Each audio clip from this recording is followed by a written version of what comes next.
The echoing cuckoo clock has called. Called us back to Kids Book Read Aloud, S.C. Crovo, Magic of Nicholas. This is the voice of S.C. Crovo. I'm the creator, writer, and author of those magical families of Nicholas. Now, the cool thing about being a earthling is that we have lots of interests. For example, I love animals. I love writing. I love cooking. And I love collecting. And this, what you see before me, is part of one of my collections. Now, this was created by Whitley Bay, and I've had it, probably for 15 years. But we're going to use our imagination, and we're going to recreate Santa Nicholas's workshop in the village of Nicholas. Now I want you to imagine that it's early morning and not everyone has yet arrived at the workshop, although one person is already early at work. As you can see right here, he has his little map here, his little design where he's trying to recreate a toy ship. Now you also see a nice warm potbelly stove. And you're probably wondering, what do they need a potbelly stove for? They have all of their heat that they get from the blue flame. Well, it only makes sense that for good forest management, which they're surrounded by forest, that they use the fallen trees and they repurpose them for heat. So that's why they have a nice warm potbelly stove in Santa Nicholas's cottage. Now you see all kind of cool things like teddy bears on the wall and a train track on the floor and a plane leaning against the wall, all sorts of things that Santa Nicholas and his helpers would use to make toys. So let's start recreating and adding some characters here. So let's add, first of all, someone also got here early because he wanted to try out the trains. We have a young Nicholas right there, and he's testing out the train on the track. Now, we also have a little bit of an elder Kelv here. He's doing some very important stitching. Now you can see he looks a little older, a little more mature, and he's doing the duty of doing some stitching. He's an elder Kelv. His hair's not quite as red as it should be, but red enough because we have to do what? Use our imagination. So who else do we have here? We have another young Nicholas right here. I'm going to lean over here. He's working on a toy soldier, and he also has a friend with him, a friendly deer. He's busy at work too. Now, we have another Nicholas here who happens to also be an animal lover because he's working on a birdhouse. Because you know what? It's kind of fun to get a birdhouse for a Christmas gift because it's a nice way to take care of our birds. So that's a lot of fun too. And we have a very artistic, I think he is still a Nicholas. It looks like one to me. And he's being very detailed, which means that he has to be an elder Nicholas because he has a lot of patience here working on a little rocking horse. He's paying a little rocking horse. Now there seems to be somebody really important who's missing. I know. Santa Nicholas. Well, of course he's here. Whoa, Santa Nicholas a little thumped over there a little bit. But there's Santa Nicholas. Yes, indeed there is.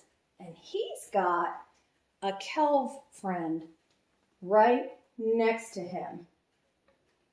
And he's learning how to paint a doll face. So you can see they're very busy at work. There's also another little item we're going to add here, which is Santa's route map. I don't know that Santa really needs a route map because he pretty much knows where he's going thanks to his Nicholas magic. And our last Nicholas to join us today is bringing in some firewood to feed that pot-belly stove to keep everybody nice and warm. So this, using our imagination, is what the Santa Nicholas toy shop workshop would look like in the village of Nicholas. But times have changed, haven't they? They're no longer in the village. They are in Sandkelvs. And there are a lot more changes that have happened. And that's what we're going to get into next when I'm going to read an excerpt from Benjamin Nicholas and the Golden Key. But I hope you enjoyed building our Santa's workshop. See you in a minute.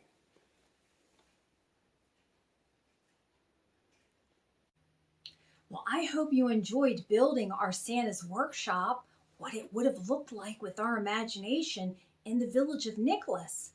But we remember from Masters of Nicholas and Target Earth that the Nicholases are no longer in the village. Now they're in Sandkelvs. But there are more changes also because now we're getting into Benjamin Nicholas and the Golden Key. And Benjamin Nicholas and the Golden Key takes place right now. And there have been a lot of changes because now there are 4 magical worlds of Nicholas. There is Snow Noble Forest, which incorporates the village of Nicholas. There's Sandkelvs, of course, and that really oversees all the other worlds. There's also Toys Land, and there's also Outer Worlds. Now, Outer Worlds you haven't learned about yet, but it's a little planet that circles our moon, which of course, no one on Earth, we Earthlings, can't see, but it is there. But now, and there are masters for each one of the worlds. So, in the book, Benjamin Nicholas and the Golden Key, one thing that happens after the Night of Wonder is there's a month of celebration. And during that celebration, the newest Nicholas class gets to meet and experience different things about the Nicholas worlds. So guess who they meet? They meet the Master of Toys Land, and that's what I'm going to read about now. So let's get started.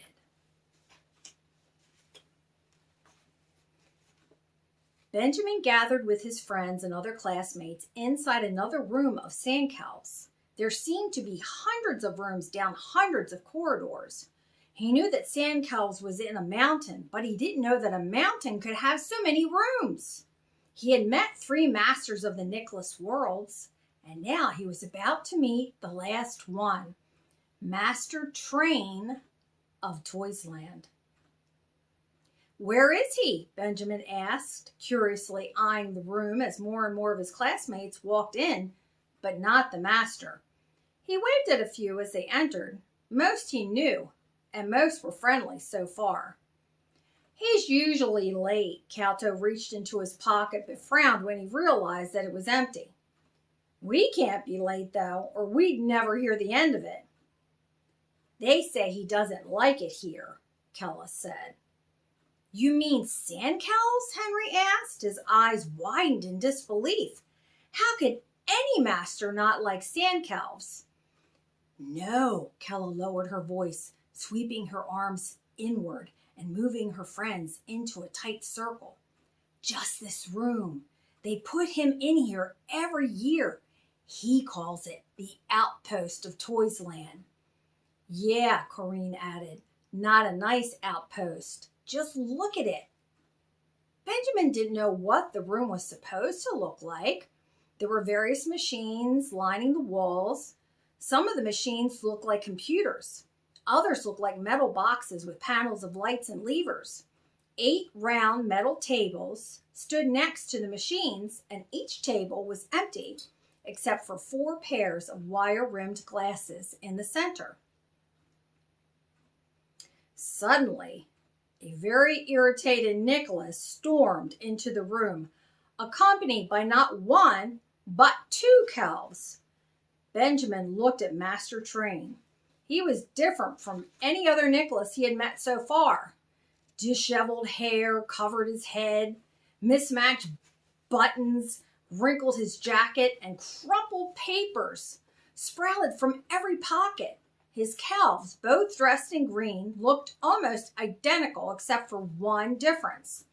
One calf had a numeral 1 on his sweater, and the other calf had a numeral 2 on his sweater. "This won't do. This simply will not do." Master Train rushed to the machines.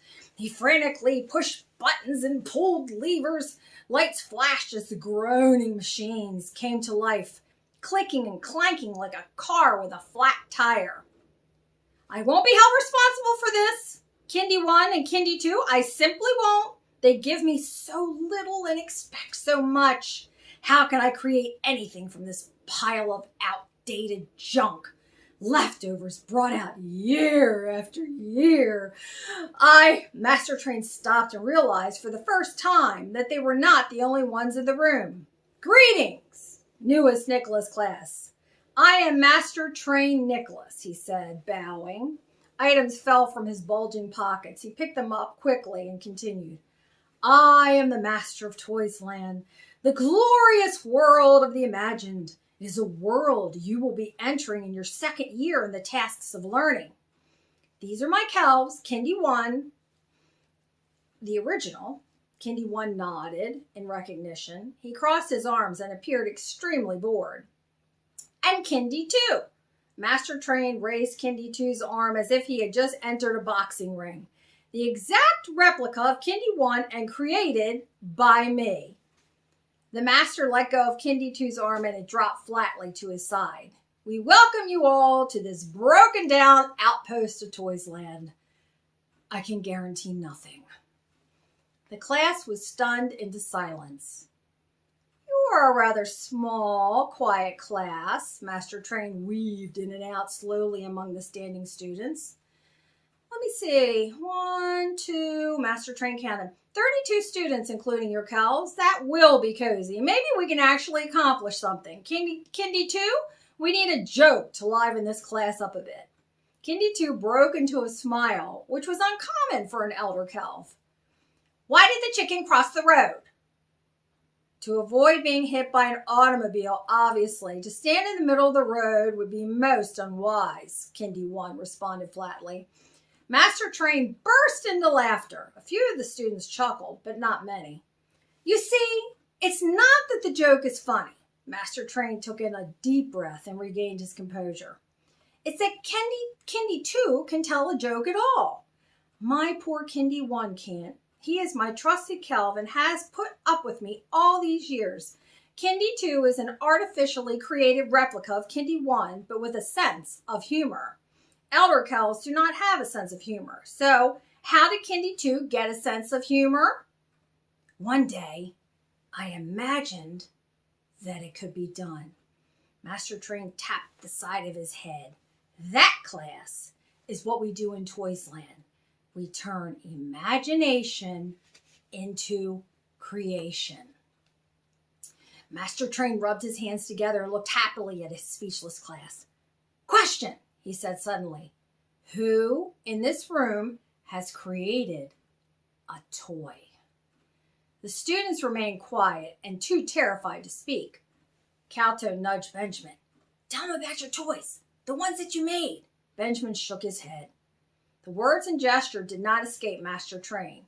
"You there, Calv." "Calto, Master Train," he responded, snapping his heels together in a respectful salute. "My Nicholas Benjamin made some really cool toys by hand." "Excellent, Benjamin Nicholas," Master Train said. "Where are your most magnificent toys?" "They are in my room, sir," Benjamin stuttered. "But you wouldn't be interested. Of course I'm interested, Master Train burst out with his arms flailing. Get them immediately and don't spare your feet. Run, both of them, quickly both of them quickly left the room.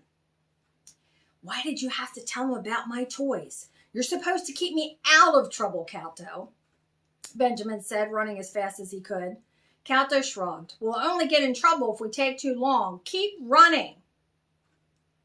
It didn't take long before they were back at the Toysland outpost.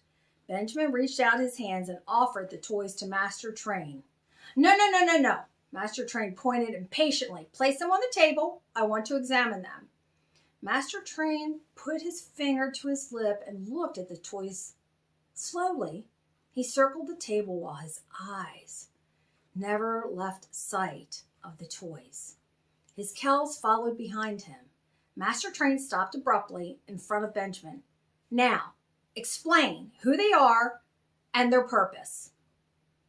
Well, Benjamin began, still panting a bit from his run. That is Commander Fizzbot, he pointed to his tin can hero. He protects the galaxy from the bad guy, Evil Cano Crusho. Benjamin shifted slightly and placed his finger on his canned villain. He heard a laugh. Young Nicholas, Master Train turned to face the source of the laughter. It was Lauren Nicholas. What toys have you made? I don't have to make toys, Lauren answered with the usual smirk on his face. My father gets me whatever toys I want. Just the answer I would expect from a Nicholas with little imagination. Master Train turned to Benjamin's toys and examined them with interest. What can they do, your hero and villain? Well, Benjamin said, their arms move like this. Move the arms of the toys. That's about it. The rest of it happens in my mind. Exactly! Master Train shouted. Let's see what your mind and imagination can do, Benjamin Nicholas. Put on these glasses. Master Train picked up a pair of the simple wired frame glasses from the table and offered them to Benjamin. Benjamin took the glasses, but did not put them on. I don't need glasses, Master Train, sir. My vision is fine. Of course it's fine. In fact, it's perfect, Master Train fussed, mimicking the actions of putting on the glasses. All Nicholases have perfect 20/20 vision. These glasses are meant for your eyes and your imagination to join as one, to let your eyes see and create what your mind can imagine. Benjamin put the glasses on without further question. Now, what would you like your toys to look like? Use your imagination. So, I wonder what Benjamin did with his toys. We'll have to find out later when we read more from Benjamin Nicholas and the Golden Key. And don't forget that both Masters of Nicholas and Target Earth and Benjamin Nicholas and the Golden Key are both available on Amazon. In fact, my dogs are so excited about these books being available on Amazon that they're in the other room barking their heads off, so you can hear them now. Those are my dogs barking. But anyway, both of these are available on Amazon. Please do head on over there. You can get them in Kindle or you can get them in softback. So that's a great opportunity there. But listen, thanks for visiting with me today. I hope you're enjoying the show. If you are, please leave me a thumbs up, because every time that you leave me a thumbs up on Kids Book Read Aloud, S.C. Crovo, Magic of Nicholas, that really helps with my ratings with YouTube. And every time you subscribe, that does the same thing. And please share the show with as many people as you can who will enjoy a good magical story. And I hope you're enjoying it. So you know what happens. Until next time, when the echoing cuckoo clock calls us again, you make sure that you make a wish and have a magical week. Bye for now.